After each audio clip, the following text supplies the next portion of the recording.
soal bahwa Tuhan itu tidak bisa menampakkan diri, bahwa hanya kepada nabi-nabi sebelumnya menampakkan diri, sedangkan kepada Muhammad tidak. Siapa yang mendalilkan? Itu adalah makhluk itu sendiri. Jadi artinya Jibril mendalilkan untuk dirinya sendiri. Dia mendalilkan selama 22 tahun untuk dirinya sendiri. Apakah itu valid? Tidak bisa. Kalau itu didalilkan sejak ribuan tahun sebelumnya kemudian terjadi kepada Muhammad, saya percaya itu terjadi. Tetapi jelas di Genesis 17 dikatakan bahwa Tuhan sudah menolak keturunan Ismail. Tidak mungkin pada akhirnya dia menerima keturunan Ismail. Itu tidak mungkin. Itu sama aja Tuhan menjilat ludahnya sendiri. Kalau dia sudah tahu bahwa nanti nabinya akan datang bernama Muhammad dan itu adalah keturunan Ismail, tidak mungkin Hasyim itu menolak keturunan Ismail. Bukan Muhammad yang datang kepada Tuhan, tetapi Tuhan yang datang kepada Muhammad. Barulah itu valid seperti nabi-nabi Israel. Yes, saya akan angkat topik. Terima kasih. Oke. Silakan. Baik. Jadi gini, kalau Anda mengatakan tidak ada bertentangan perjanjian lama dan perjanjian baru, jangan terlalu jauh, Bang. Ajaran Yesus dengan ajaran Kristen aja bertentangan kok. Nah, kemudian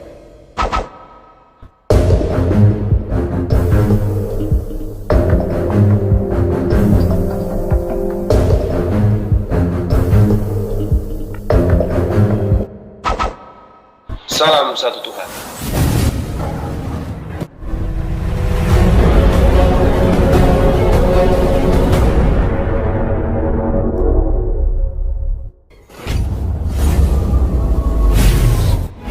Sebelum kita lanjut, Jangan lupa like, subscribe, dan nyalakan loncengnya agar tidak ketinggalan info terbaru lainnya terkini. Semoga bermanfaat. Dari konsep fundamental tentang Tuhan, mereka agama yang monoteistik. Dan mereka juga masih melakukan milah Abraham dan banyak-banyak syariat mereka yang hampir sama, tapi tidak 100% sama, tapi hampir sama, mendekati. Contoh kalau di dalam Judaism kita sholat ya, kita sholat.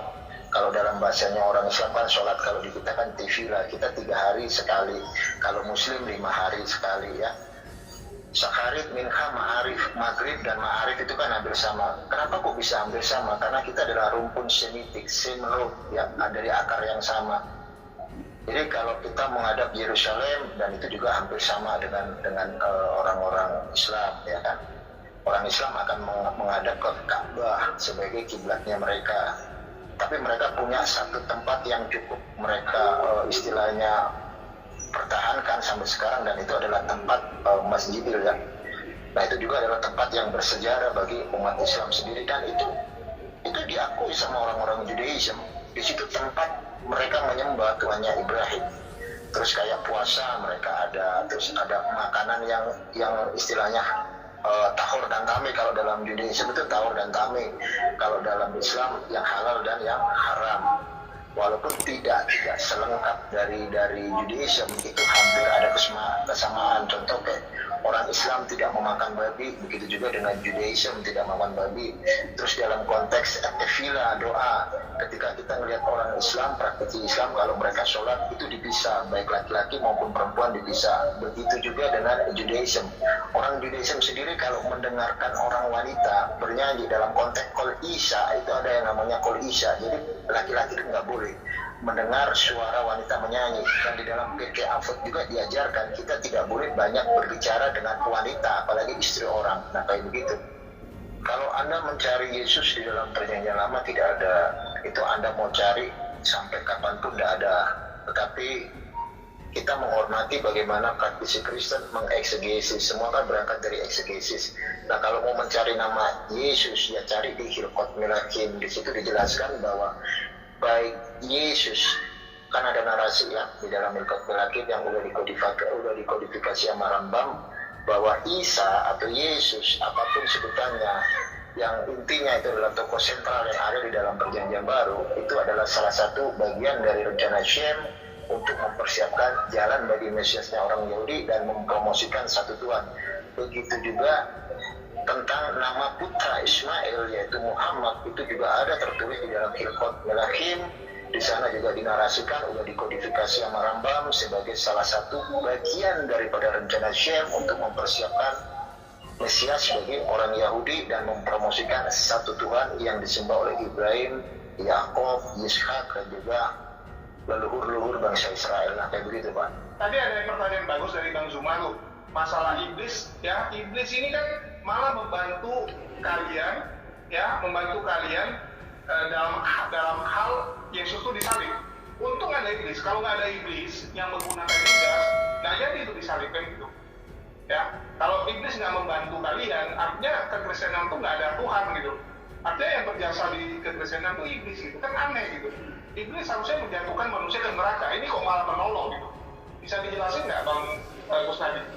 Ya, kalau menurut saya itu seperti permainan catur lah. Jadi artinya iblis dalam keadaan skakmat. Dia harus pilih apakah dia menyalibkan Yesus atau membiarkan nanti bangsa Yahudi menerima Yesus. Itu yang harus dia pilih. Tetapi karena dia memilih supaya menyalibkan Yesus, nah itulah jalannya yang dia pilih. Kalau dia tidak menyalibkan Yesus, bangsa Yahudi akan menerima Yesus sebagai Tuhan. Jadi gini, kalau kondisi itu yang menjadikan Anda kemudian menjadi seorang Kristen, adakah Hasem, Tuhannya Yesus, datang kepada Paulus, datang kepada Lukas, datang kepada Markus, dan juga Yohanes, sehingga Anda menjadi Kristen? Pernahkah Hasem yang disembah oleh Yesus, yang Yesus katakan, kamu tidak dapat melihat wajahnya, suaranya pun tidak bisa kamu dengarkan? Pernahkah Hasem itu datang kepada Paulus, berfirman langsung kepada Paulus yang mengajarkan Anda untuk menjadi Kristen, sehingga hari ini Anda menjadi Kristen? Saya kembalikan dulu sebelum saya uraikan pertanyaan Anda. Singkat, pernah atau tidak? Saya menerima legalitas Yesus. Kalau tidak ada kejadian ini, saya pun tidak percaya kepada Yesus. Tetapi ada dua peristiwa di mana Sang Pencipta itu memperdengarkan suaranya dari langit, bahwa inilah anak yang kukasihi, kepadanya lah aku berkenan. Maka saya memegang legalitas Pencipta itu. Dan artinya kalau saya menerima Yesus yang dilegalisir itu, kemudian Yesus datang kepada Paulus untuk mengangkat dia sebagai rasul, dan kemudian dia menampakkan diri kepada rasul di bait suci, maka itu sudah cukup bahwa legalitas ini terpenuhi.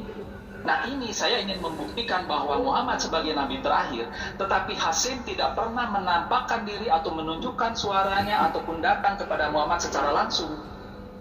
Maka itu menjadi pertanyaan besar. Gini, bagus ya. Ini yang ayat inilah yang sebenarnya Bang Kusnadi ini harus pikirkan, ini palsu atau tidak. Kejadian begitu besar ya. Allah mengatakan inilah anak yang kukasihi. Saksinya ada nggak kecuali Yesus? Karena kita tahu para penulis Injil itu tidak ada di sana saat itu. Ya jelas para penulis Injil tidak di situ karena saat itu Yesus belum ada murid. Saat Yesus dibaptis itu dia belum menjadi guru. Itulah titik poin pertama kali dia jadi guru ya. Setelah selesai dibaptis, baru dia mencari murid-muridnya, mencari orang-orang yang mau jadi muridnya. Di tempat baptisan ya, di Sungai Yordan saat itu ada orang berpuluh-puluh bahkan ratusan yang ngantri untuk dibaptis oleh Yohanes. Saat langit terbelah, ya itu kejadian besar. Petir, kita kalau ini lagi ada suara petir, saya di Medan Barat dengar, sedangkan teman-teman yang di Medan Timur dan Medan lainnya ya, kecamatan lain juga akan dengar, karena itu di langit ya, tempat yang tinggi dan besar.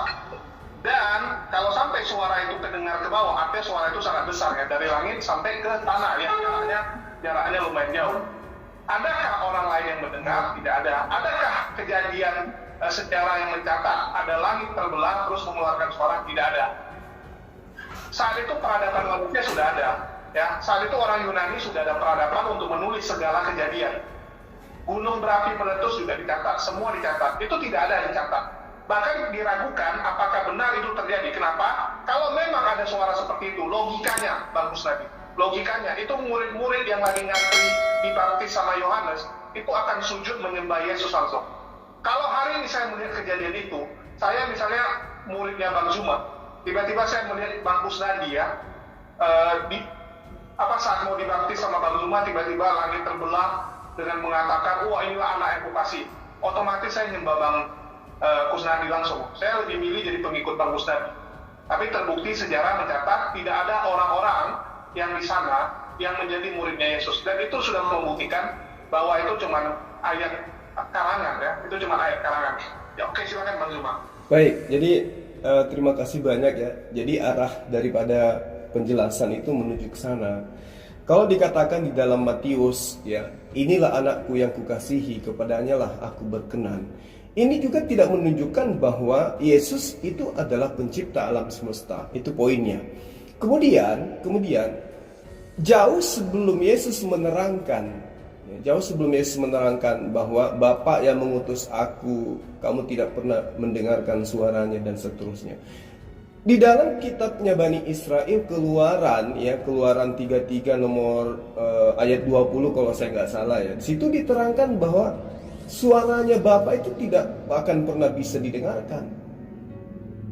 Itu jelas dikatakan seperti itu. Jadi apa yang kemudian diceritakan oleh Matius, ya ini adalah cerita yang muncul tersendiri di dalam kitabnya orang Kristen. Sementara pengajaran Yesus di dalam kitabnya orang Kristen juga terang mengatakan tidak ada yang bisa mendengarkan suara Tuhan, kecuali dia yang mendapatkan wahyu, atau hakikatnya adalah dia yang mendapat penglihatan. Nah, sekarang ketika kita berbicara mengenai Rasulullah Muhammad SAW, umat Islam itu menyadari bahwa setiap nabi memiliki mukjizat yang berbeda dengan nabi-nabi selanjutnya, dengan nabi-nabi yang lain. Kemudian Allah itu menyatakan diri juga kepada ciptaannya, tidak sekaligus mewahyukan dirinya adalah pencipta dan dibarengi dengan aturan mainnya, tidak. Tetapi Tuhan memberikan pengenalan pertama kali terhadap makhluk untuk tidak mencari sembahan lain. Dia katakan, akulah penciptamu, akulah yang mengutus engkau, akulah yang menjadikan alam semesta ini. Tidak lantas kemudian ketika Allah datang memperkenalkan diri kepada Bani Israel, itu seketika langsung ya berbarengan dengan aturan-aturan Tuhan. Tidak, dia memperkenalkan diri dulu. Makanya Yesus ketika dia datang kepada Bani Israel, dia terangkan apa? Masih banyak yang ingin aku ajarkan, tapi belum sanggup kalian untuk menanggungnya saat sekarang.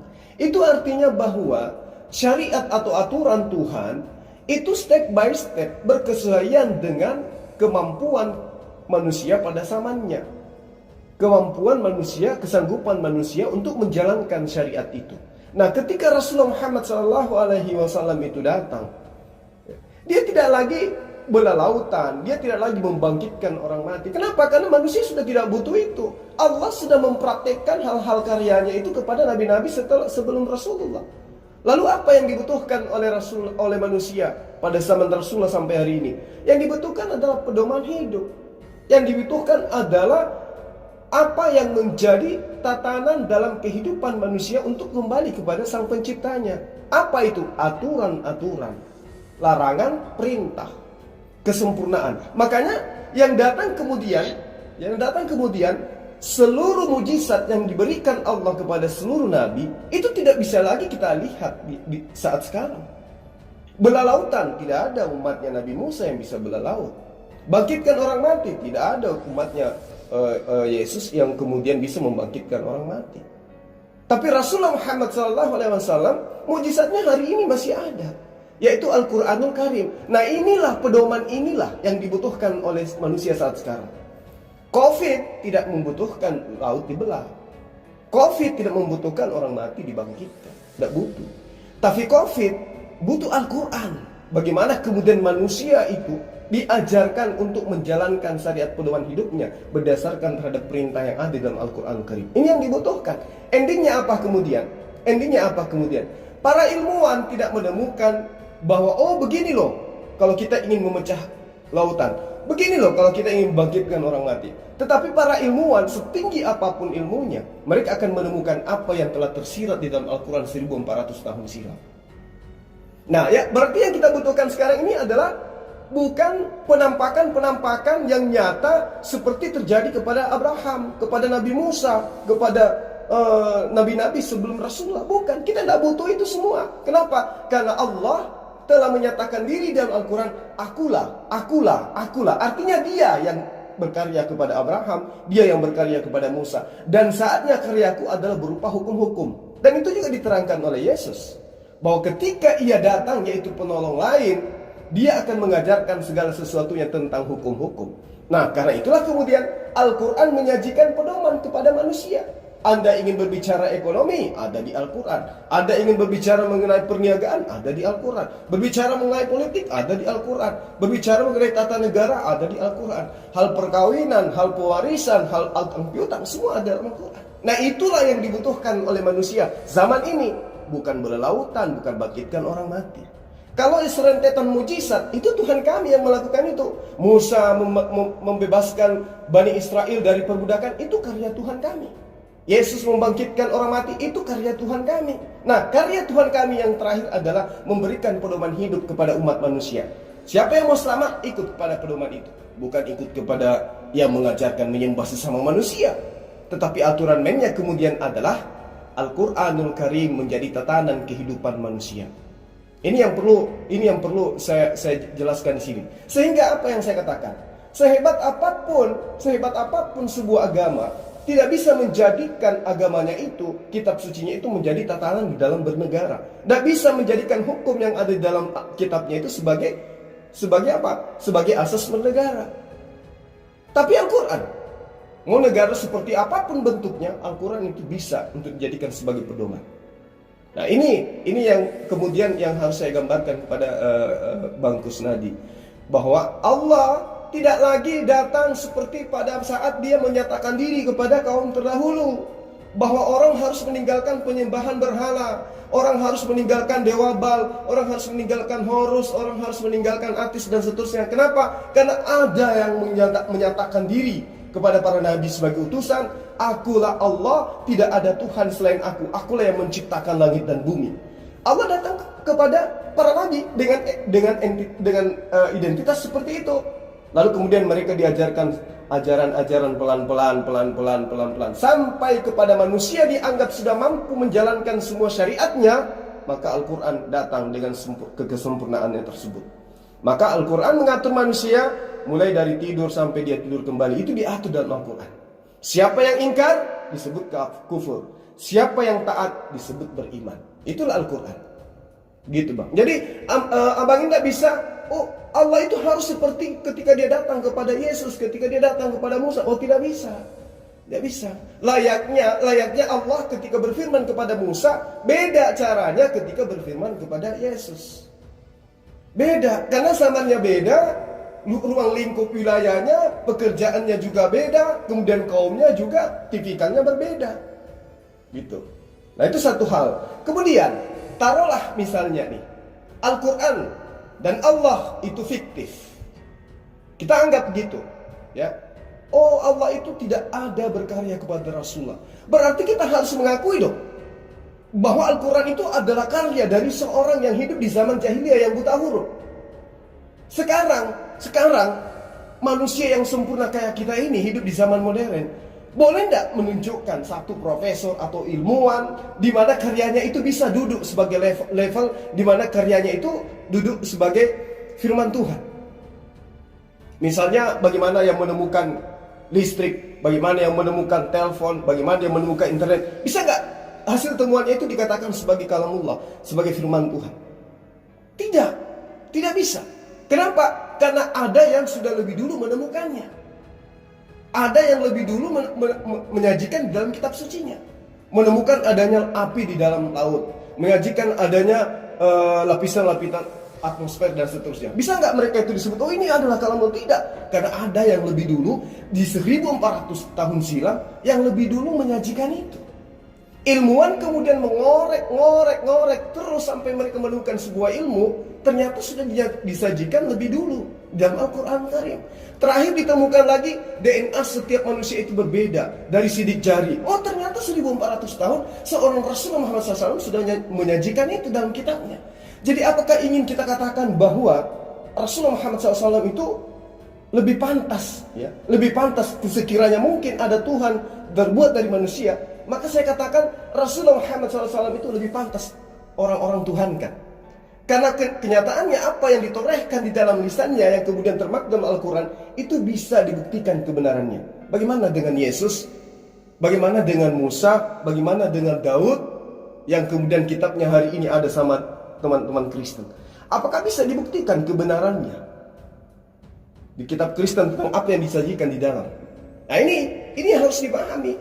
Artinya bahwa sejahat-jahatnya orang menilai Al-Quranul Karim, ketika orang ini menggunakan akal sehat, mereka harus acungkan jempol bahwa Rasulullah Muhammad SAW mengabarkan sebuah pemberitaan yang baru hari ini ditemukan oleh para ilmuwan. Nah, pertanyaannya sekarang, kalau dia bukan kalamullah, murni karangan Rasulullah Muhammad SAW, dari mana dia tahu tentang cerita Abraham? Dari mana dia tahu tentang cerita Adam? Dari mana dia tahu cerita Musa? Dari mana dia tahu tentang cerita Yesus?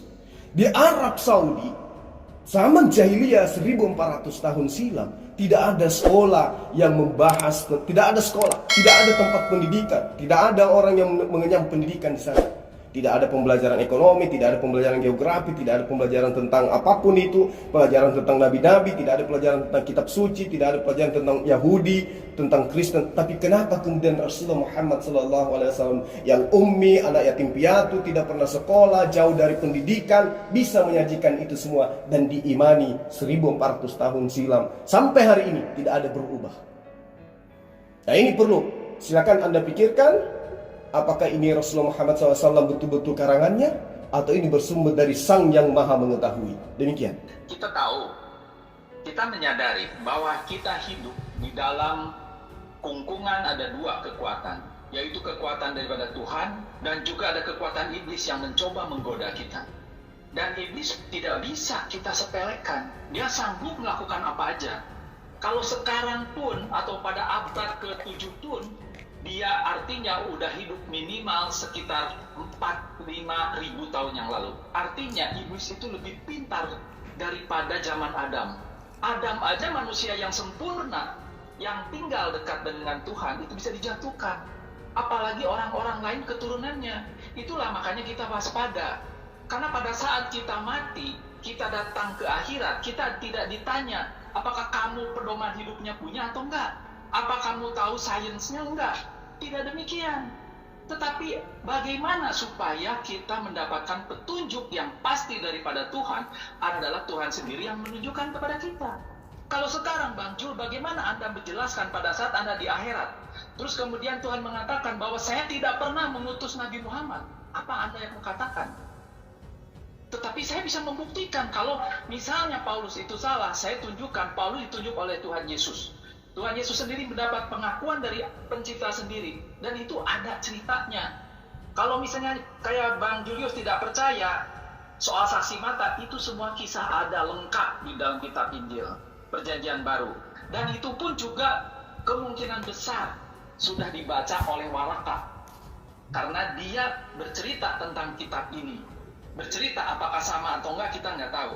Tetapi intinya bagaimana pertanggungjawaban Anda pada saat di akhirat kalau Tuhan mengelak dan dia katakan, maaf Bang Jul, saya tidak pernah datang kepada Muhammad dan semua pewahyuan itu pasti saya lakukan dengan jelas. Jadi Anda salah sendiri kalau beriman kepada dia. Baik.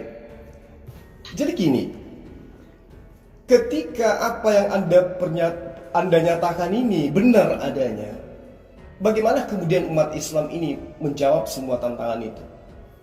Umat Islam akan menjawab dengan sederhana.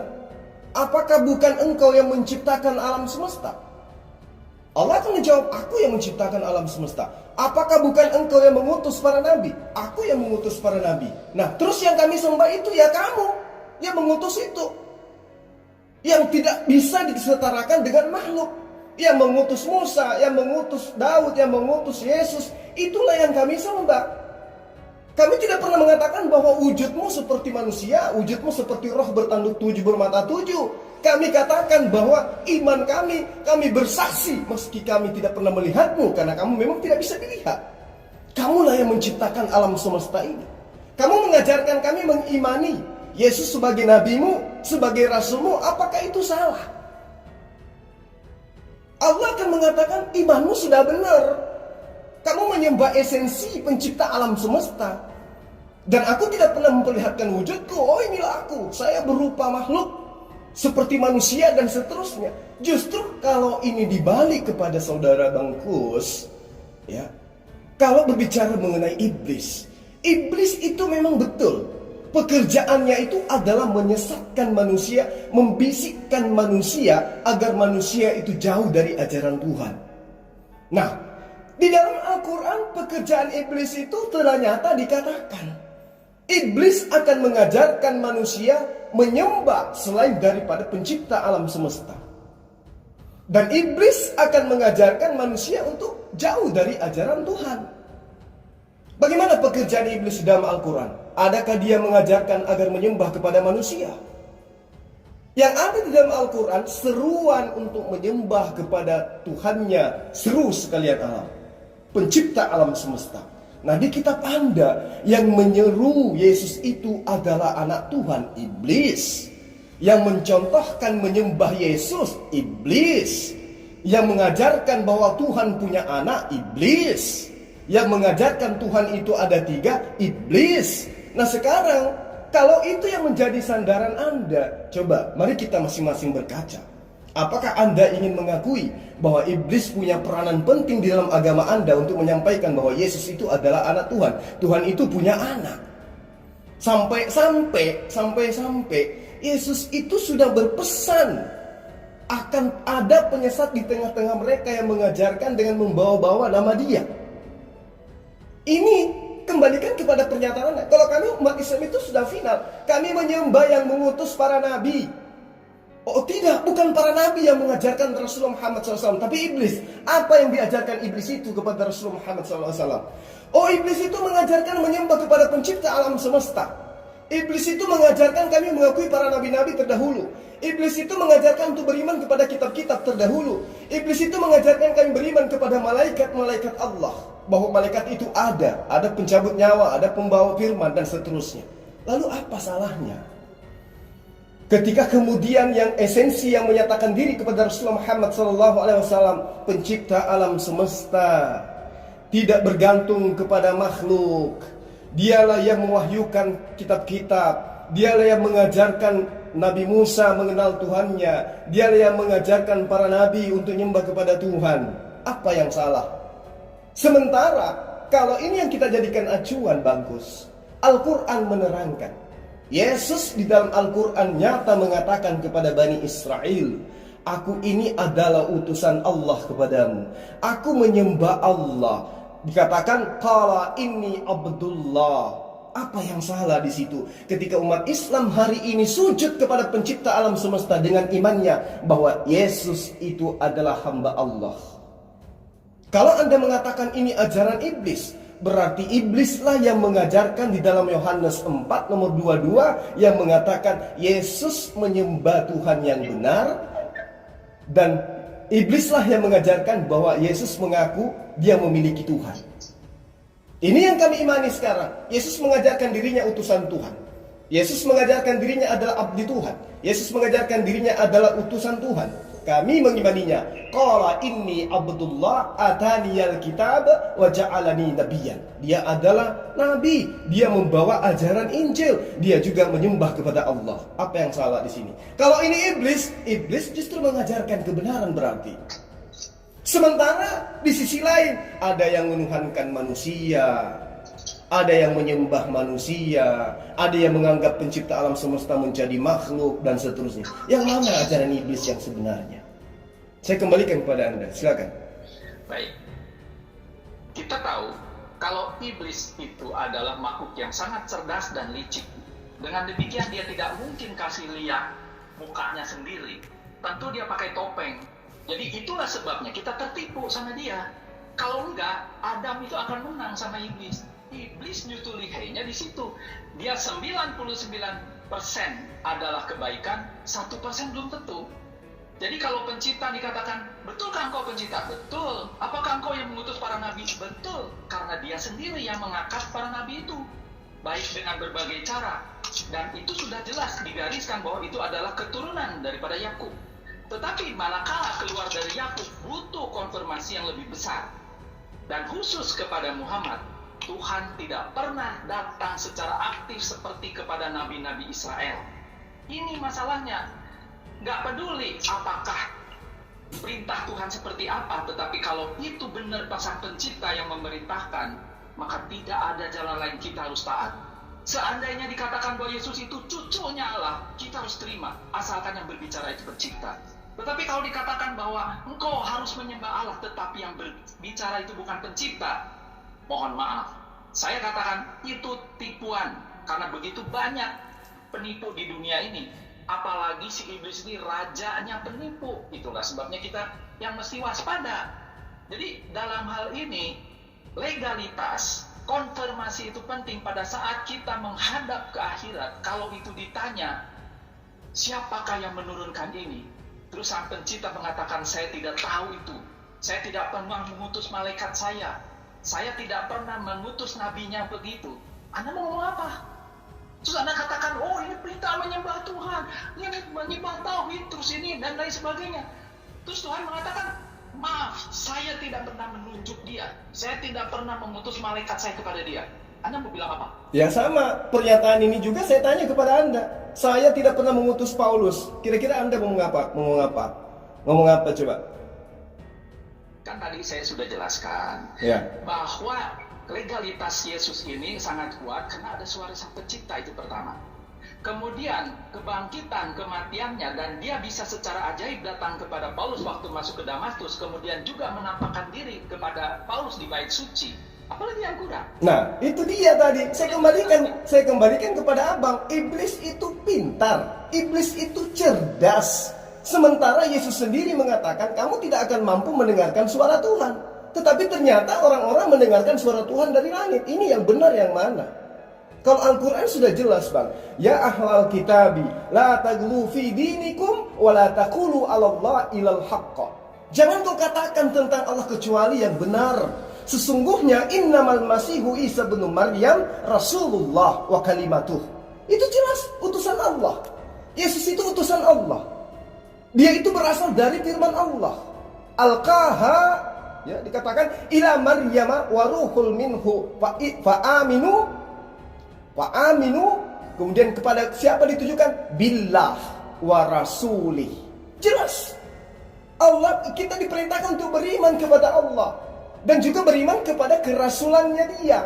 Wala taqulu thalatha. Jangan pernah mengatakan Allah itu ada 3. Ini perintah. Intahu khairal lakum, innamallahu ilahun wahid. Tuhan itu cuma satu. Yesus mengatakan, hidup kekal itu engkau mengenal Allah, satu-satunya Allah yang benar. Innamallahu ilahu wahid. Subhanahu ayyakuna lahu waladun wa lahu ma fis samawati wa ma fil ard wa kafa billahi wakila. Itu nyata itu. Nah, kalau kemudian Anda mengatakan iblis itu lihai, iblis itu cerdas, oleh karena itulah kemudian Allah dengan kasih-Nya mengutus utusan terakhir untuk menyelamatkan orang-orang yang ternoda, yang masuk ke dalam jurang kesesatan oleh pengaruh iblis. Karena ada 2 mata rantai, perintah Allah atau perintah iblis. Nah sekarang yang mana nih? Yesus ternyata alhamdulillah berada pada posisi kami, menyerukan menyembahnya kepada Allah dan mendudukkan dirinya sebagai nabi. Nah ya, siapa yang kemudian mengajarkan Yesus ini menjadi Tuhan? Siapa yang keluar-keluar di dalam kitab Anda yang sudah nyata disebut, berkatalah iblis, berkatalah iblis, berkatalah iblis, jika engkau anak Allah, jika engkau anak Allah. Lalu kemudian iblis masuk ke dalam roh manusia orang tersebut, kemudian orang tersebut kerasukan. Setelah orang kerasukan roh setan ini melihat Yesus, maka bersegeralah orang yang kerasukan setan ini menyembah Yesus.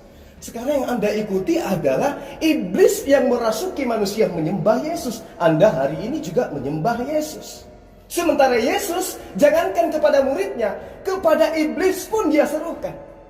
Jangan kau menyembah, hanya kepada Allah saja engkau menyembah. Coba.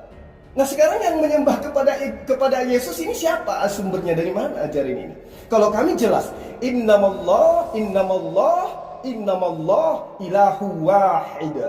Allah itu satu, tidak ada Tuhan selain Dia. Dia yang mana? Dia yang menciptakan alam semesta. Bisa tunjukkan wujudnya? Lah, tidak Tidak ada manusia yang bisa menunjukkan wujud Allah. Kenapa? Laisa kamitslihi syai'un. Tidak ada yang sama dengan dia. Kita mau tunjukkan seperti pohon, dia tidak seperti pohon. Kita mau tunjukkan dia seperti manusia, dia bukan seperti manusia. Tidak ada yang bisa menggambarkan itu.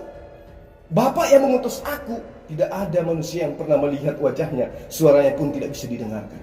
Karena itulah kemudian Allah hanya menyeru, akulah pencipta alam semesta. Iblis mana ada pernah menyeru? Di kitab mana iblis pernah menyeru bahwa akulah pencipta alam semesta? Tidak ada iblis itu. Buka kitab Kejadian sampai Wahyu, iblis tidak pernah menyeru dialah pencipta alam semesta. Tidak ada itu.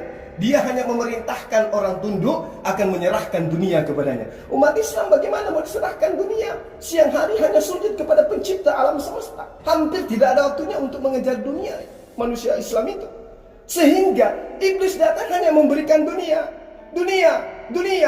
Yesus dijanjikan, kalau kau sujud kepada aku berikan dunia. Kalau di Islam, khairukum man ta'allamal Qur'an wa 'allamahu.